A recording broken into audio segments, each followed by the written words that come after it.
E assim, funcionava muito bonitinho, porque eles davam um valor tão grande até aquilo, e se eles perdessem aquilo, eles ficavam muito sentidos mesmo, e assim, conseguia controlar legal. Peraí, só um minutinho, que tinha alguém ainda ali, e tinha ali, isso. Deixa ela fazer a pergunta primeiro, diga, querida. Bom, eu trabalho numa instituição que tem muitos adolescentes. Deu para ver que sempre a minha pergunta é sobre agressividade. Então, nós temos um lá enorme, grandão, que nós já percebemos que ele força a porta da sala para sair por fome. A professora acaba cedendo, porque senão ele quebra a sala toda, parte para cima dela. O que você sugeriria? A gente antecipar esse lanche na sala ou fora da sala, porque tem outros colegas na sala, para poder evitar esse comportamento, porque se a gente não dá, ele vai quebrar a sala toda. Então ela abre a porta, libera o menino, ele desce para lanchar e volta tranquilo. Muito boa pergunta. Isso é um bom caso. Primeiro lugar, ele tem alguma forma de comunicação? Carrega a professora pela mão e força a maçaneta. Não, mas eu tô dizendo em geral. Eles... Não, verbal não. Não, e não verbal, tipo figura. Ela procura colocar na porta.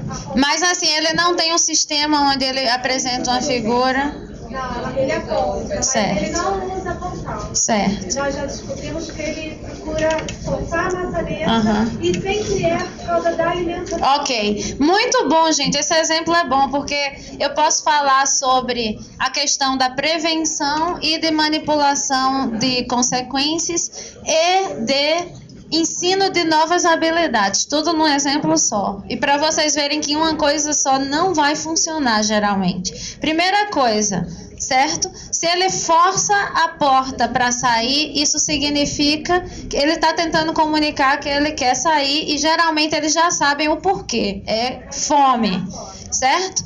Então, para prevenir seria o quê? Quando você sabe que está dando a hora que ele vai sair para comer, você pode até começar a anotar qual é mais ou menos o intervalo de tempo que ele começa.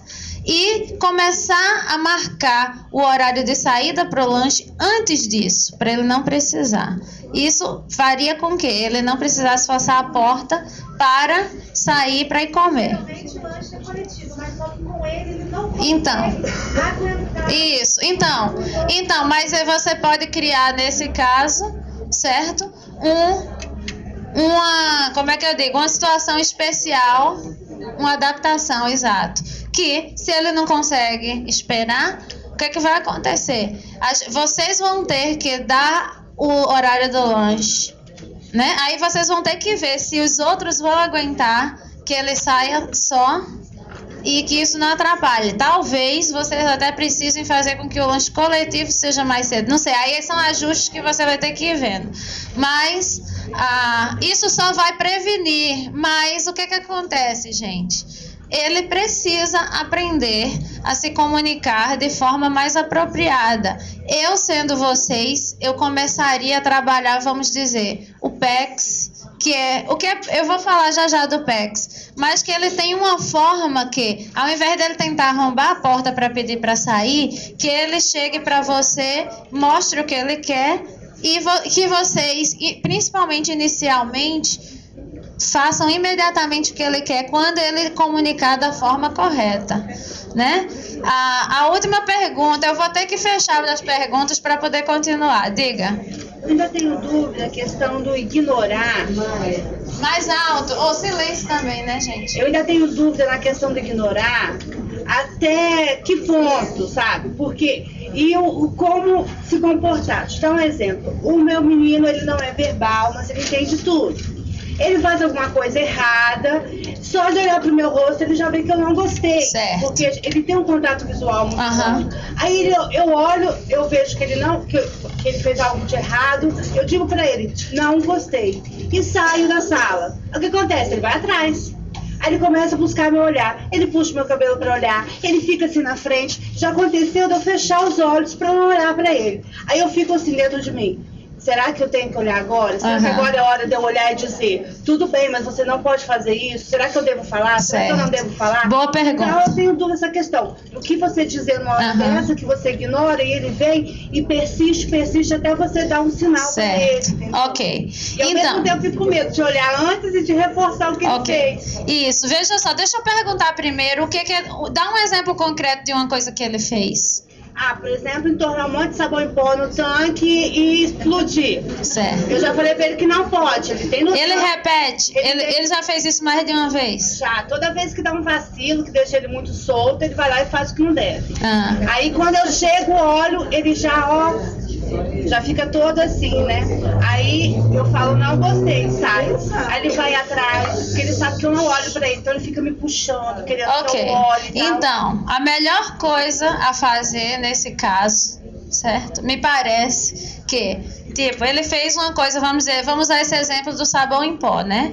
Ele continua fazendo, então ele já alguma coisa está alimentando isso. A gente já está vendo que alguma coisa está reforçando.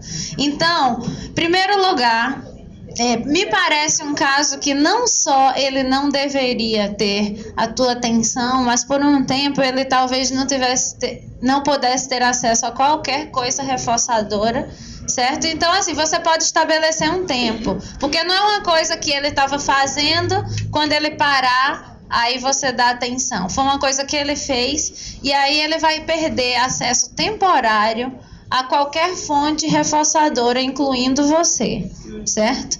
Então, você pode inclusive colocá-lo para sentar, digamos, numa cadeirinha, uma área que não tenha muito estímulo, e se ele tiver dificuldade de, tipo, se você senta ele lá e sai, ele vem atrás, você talvez tenha que ficar o tempo todo por trás dele para ter certeza que ele vai ficar sentado. Mas você não fala, não olha, nada, certo? E aí depois de um tempinho rápido, tipo, sei lá, nem um minuto, rapidinho, e aí ele vai sair. Como ele fez uma coisa, digamos, como é que eu digo? Destruidora não, mas perturbadora, sei lá. Eu ia fazer com que ele limpasse, certo?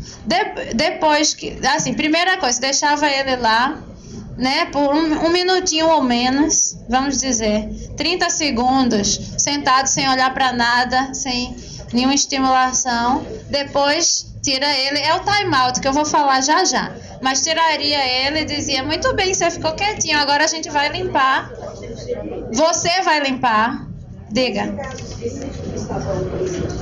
Você começar a fazer uma lista de qual é a função. Eu vou chegar lá. Eu vou chegar lá. Isso é a Então, ele vai. Gente, peraí, deixa eu terminar. Eu posso terminar de explicar o que eu estava explicando? Tá. Não.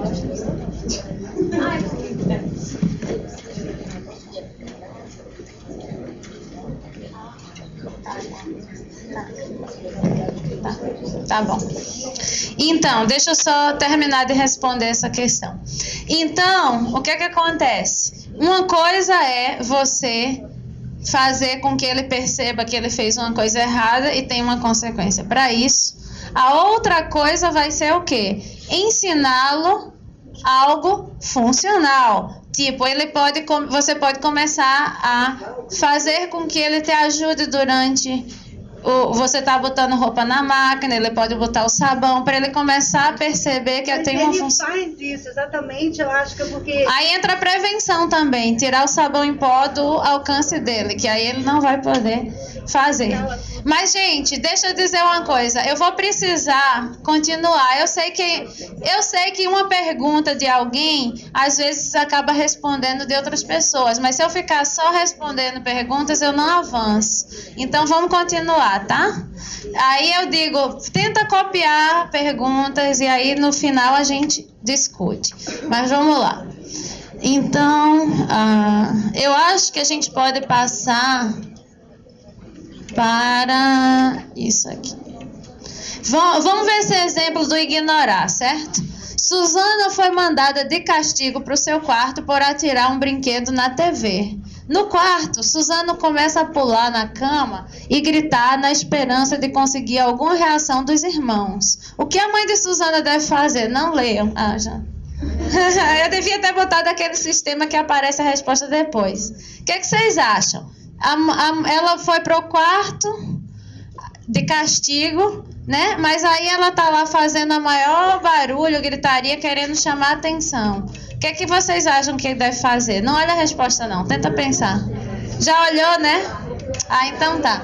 Nesse caso, seria ignorar a criança e o comportamento. Porque o fato dela estar gritando, não sei o quê, não tá prejudicando nada. Então, eu não mexeria, deixaria lá. Quando ela se aquietasse, aí eu tiraria. Agora esse outro exemplo. Sara bateu no irmãozinho porque queria o brinquedo que ele estava brincando. A mãe de Sara a coloca de castigo no quarto. Ao entrar no quarto, após o término do castigo, a mãe percebe que Sara jogou todos os livros e brinquedos no chão.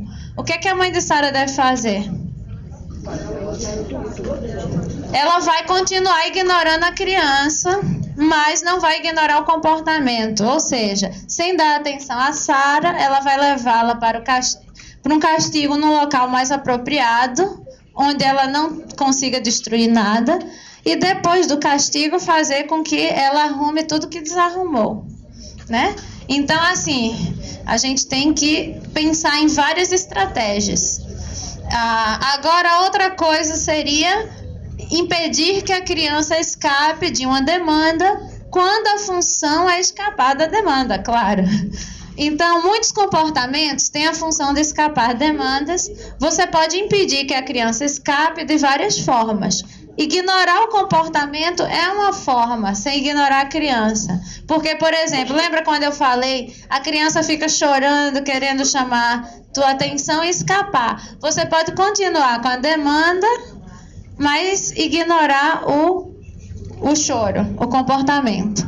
Guiar fisicamente a criança para realizar a tarefa é outra forma. Por exemplo, e isso acontece muito que, tipo, você pede para ela fazer alguma coisa, ela tá lá, você pode pegar a mãozinha dela para começar, né? O direcionamento que a gente vai falar, mas é uma forma de você fazer com que ela não escape a demanda. Ou então, se eu a chamo e ela não olha para mim, eu posso fazer isso. Eu fiz com que ela não escapasse a demanda, porque eu me garanti que ela olhasse para mim. E bloquear a saída da criança do local onde a demanda está sendo feita. E aí, como eu falei, crianças pequenas, eu já organizo a sala para, tipo, a mesa, tudo, para dificultar a saída, certo? Aí tem criança que é feito minhoquinha, ou macarrão, que escorrega por debaixo. O que eu faço? Eu ponho minha mão entre as pernas, assim, não pegando na perna, mas eu pego na cadeira, eu faço de conta que eu sou aquelas coisas de carrinho, sei lá o que. Tipo, eu ponho minha mão aqui, quando ela tenta escorregar, não sai, fica enganchada. Eu faço isso, ó. Eu faço isso. Então ela não tem como sair quando é pequena, né? Aí tem criança que escorrega mesmo, às vezes você vai ter que 10 vezes, sem dar atenção a ela, aprumá-la na cadeira de novo. Até que ela desiste. Porque ela viu que tentou e não conseguiu, né? Exato. Aí a gente tem que tentar criar formas que dificultem, digamos. Agora, em alguns momentos, vamos dizer, se a criança mesmo caiu no chão e começou a chorar, eu espero, aí você vai tentar trazê-la de volta para a mesa no meio do desespero ou não? O que vocês acham? Espera ela se acalmar sem dar atenção. Aí, quando ela se acalmar, você vai tentar trazê-la para a mesa novamente. Se ela começar a fazer escândalo, você espera até que ela perceba que ela só vai sair dali depois que ela fizer o que você está pedindo. E se o comportamento da criança se escalar, como eu falei, né? Ela chorar, gritar, se jogar no chão, tentar agredir alguém, às vezes é necessário. Isso é importante, gente. Eu estou ouvindo muito barulho. Por favor. certo? Porque, como eu disse, eu posso estar aqui falando e continuar falando, mas se vocês estão conversando muito, atrapalha quem quer ouvir. Isso não é justo, né? Então, vamos tentar calmar os ânimos. Senão, não tem condições. Então, se o comportamento da criança se escalar, ela começar a chorar, gritar, se jogar no chão, tentar agredir alguém, às vezes é necessário ignorar totalmente a criança, sem deixá-la sair do local até ela se acalmar e aí reintroduzir a demanda. E como eu disse, em alguns casos, talvez você tenha que sair do lugar e deixar a criança. Ou, principalmente se for alguém maior que você, né? E que esteja assim fora do controle. Agora a gente tem que usar estratégias de prevenção. Se a gente já sabe que essa pessoa já se descontrolou no passado, que ela pode quebrar coisas, te agredir, a gente já prepara a sala com o mínimo de coisa possível. Coisas quebráveis, coisa que ele possa se machucar. Então é como se fosse já sala à prova dessa pessoa. Exato. Então, o que você faz? No último caso, você sai. Ela não sai. Porque ela não pode escapar. Quando ela se acalmar, você volta. Então, até ela perceber que ela só vai sair dali e só vai... que você só vai voltar quando ela se acalmar. E cada vez que ela se jogar ou tentar se agredir, qualquer coisa, você sai. E que ela só vai sair depois que ela tiver calma. E aí, por calma, eu digo, não fazendo os comportamentos inapropriados que você está percebendo e que faça alguma demanda. E às vezes, nas primeiras vezes, quando o negócio foi muito sério, ela já ficou cansada de tanto resistir, o que a gente faz? A gente pode dar só uma demanda pequena para poder ela sair. Se ela sentar na cadeira e não estiver tentando se morder ou te beliscar ou gritar, por um segundinho já é o suficiente. Pronto, agora você está calmo, pode sair. Pronto. Tá entendendo? Mas a gente precisa, para começar, como eu disse, é um trabalho de modelagem. A gente tem que começar. Faz uma demanda pequenininha, o escândalo foi grande. O importante é que ele não saia antes de fazer, seja lá qual for a demanda. Bem pequenininha para poder facilitar o sucesso. Para ele começar a perceber, agora eu entendi, essa é a linguagem que ela fala. Certo? Eu tenho que fazer isso para poder conseguir o que eu quero. E como eles estão muito acostumados a conseguir o que quer através dos comportamentos inapropriados, eles vão insistir. Mas quando a gente é firme e mostra, não, essa é a única forma, eles vão acabar cedendo. E depois que eles cedem, gente, normalmente é bem mais tranquilo. Você derrubou o terremoto. E aí, né, é bem mais tranquilo. Então, quero, por favor. Então, é muito importante que a gente seja firme. Se a função é escapar, a gente não pode deixar e pronto.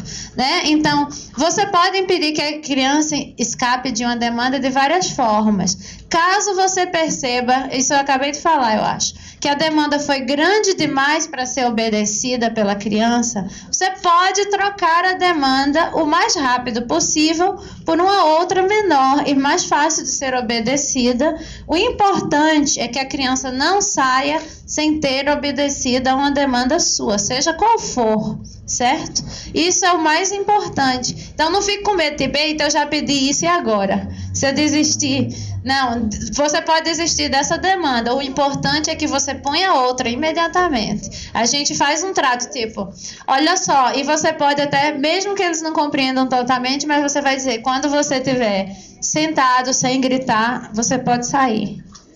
Certo? E aí, ele vai, quando ele estiver sentado, sem gritar, ele pode sair. Pronto, acabou. Nem que a gente passe o dia. E aí eu digo até pra mim mesmo, eu não vou me estressar, vou ficar aqui. Assim, eu digo uma mantra, porque é difícil, porque quando você vê assim, o terremoto acontecendo, você fica, ai meu Deus, o que é que eu faço? Estou perdendo o controle. Você pense que você tem o controle quando você sabe exatamente qual é a sua demanda e que ele só vai ter aquela consequência que você estabeleceu depois dele fazer a demanda. Pronto.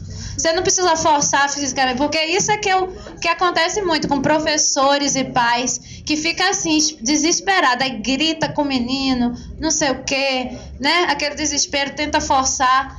Eu não preciso tocar um dedo. Eu digo, ok, quando você sentar... Assim, claro que como eu quero facilitar as coisas para ele, eu posso usar o direcionamento. Mas eu não vou forçar, certo? E eu posso até ficar o dia todinho aqui. Quando ele se acalmar, eu tento conduzi-lo para a cadeira, o que for. No segundo que ele sentar, por um segundinho, pronto, muito bem, tá vendo? Não doeu. Agora você pode sair. Quando ele perceber, era só isso que eu tenho que fazer...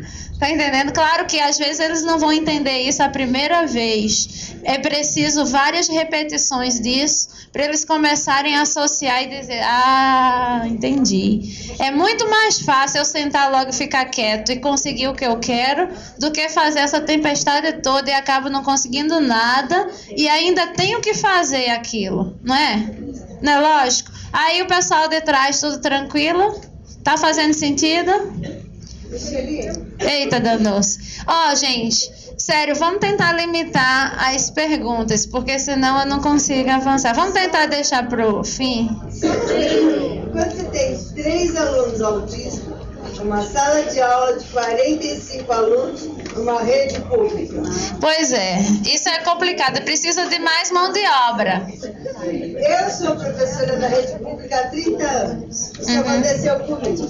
Só que por uma infelicidade, por causa de um aluno, eu sofri um acidente dentro da sala de aula.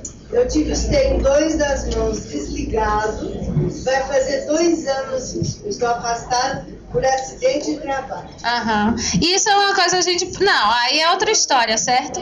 Eu não queria desviar do rumo daqui, porque isso é uma outra história. Comportamento. Como é que você faz com 3 e você se acidente? Não tem. Sério. Gente, peraí. Eu já disse, vocês anotam e no fim a gente discute.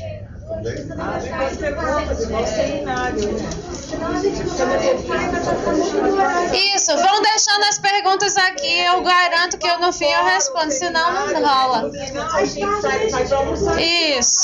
Isso, tá bom? Tudo bem? Assim, porque eu não posso, não dá pra ficar respondendo tudo. Infelizmente, eu gosto de responder, mas a gente tem que, né? Então, gente, como eu falei aqui, mesmo que a criança consiga adiar a demanda nesse caso, quando seus comportamentos se escalam, o fato dela não conseguir escapar da demanda, no final das contas ela não escapa, fará com que ela perceba ao longo do tempo que é mais fácil, menos custo e menos energia obedecer imediatamente à demanda e receber algo positivo, o reforço, do que resistir e no final ainda ter que cumprir com a demanda de todo jeito. Próximo, por favor. Então, agora eu vou falar de uma outra estratégia, que é o time out. O time out é uma coisa que eu não consegui traduzir para o português, mas é o cantinho do não sei o que é. Como é? A Cecília falou no outro que nós temos aqui em Brito, que é para dar um tempo. Isso, dar um tempo. O que é? Independente do que seja o termo, eu vou tentar explicar o que é o procedimento. Isso é o mais importante, certo? Lembra, gente, que quando eu estava falando ontem daquela questão de punição, não sei o que eu disse que eu não gosto de usar punição positiva, que é aquela coisa tipo a presença de algo aversivo que vai fazer com que o comportamento diminua, né? Por exemplo, se eu levo um choque, eu posso ficar com medo de fazer aquela coisa que me levou ao choque, né?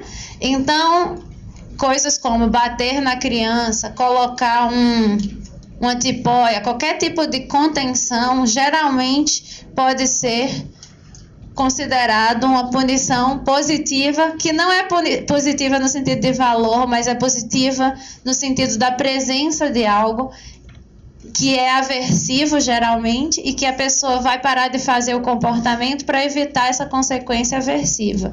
A gente não quer usar isso. Então, o tipo de punição que a gente sugere é exatamente a punição negativa, que é o quê? é a retirada de algo prazeroso, quando a criança faz algo inapropriado. Então, ela vai parar de fazer para não perder algo que ela gosta. Então, nesse caso, e mesmo esse tipo de procedimento, a gente só pede que faça para comportamentos mais severos, como agressividade, né? Bateu em alguém, destruiu algo, né? Coisas mais severas, né? Não é só porque ele fez qualquer besteirinha, tipo, virou o rosto quando você falou que você vai botar, né? Por quê? Porque senão você vai ficar o tempo todo punindo a criança e aí você vai perder a oportunidade de estar ensinando ele outras coisas. Então, realmente vamos reservar esse tipo de punição para situações mais severas. E o time-out é exatamente isso. O que é o time-out? É um tempo longe de qualquer tipo de reforço positivo. Ou seja, ele fez uma coisa, bateu no irmão, ele vai perder temporariamente o acesso a qualquer coisa que seja potencialmente um reforço. Ou seja, brinquedos, televisão, sua atenção, comida, né? E esse temporariamente não significa horas, não. Tem gente que põe o menino de castigo, né? Que isso poderia ser... Castigo é um tipo de time-out. Põe o menino assim por meia hora. Não precisa, gente. Sabe por quê? Não é o tempo o fator principal. Não é quanto tempo ele vai ficar sem acesso. Sabe o que é importante? É que assim que ele faz o comportamento, ele vai imediatamente seja removido. Isso é o importante. Se ele passa muito tempo no time-out, ele vai esquecer até porque que ele está ali, certo? Então, assim, o importante é que duas coisas são importantes. Que ele vá para o time-out assim que ele apresentar o comportamento, que ele vá para o time-out toda vez que ele apresentar o comportamento e que ele só saia do time-out quando ele não está mais fazendo o comportamento. Essas são as coisas importantes e não o quanto tempo ele vai passar lá, certo? E aí vamos ver. Ela, né, é uma situação na qual a criança, eu já disse, né? Vamos passar para a próxima. Então, vamos pensar alguns tipos de time-out, certo? O breve ignorar planejado, quando o objetivo é apenas chamar a atenção.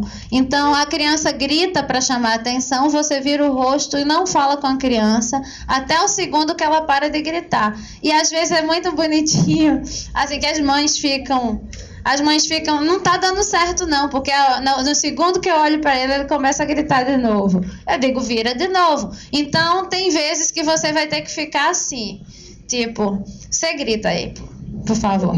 Grita aí. Grita aí. Ah! Ah! Ah!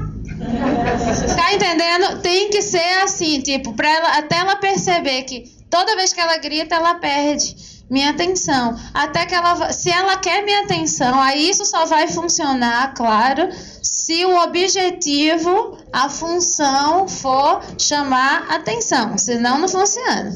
Exato. Pode ficar uma brincadeira desse jeito. Mas aí o que acontece? Você vai perceber que quando ela começar a perceber que se ela não grita, ela tem tua atenção e ela quer tua atenção, ela vai começar a parar de gritar. Mas pode ser que você precise ficar fazendo isso várias vezes.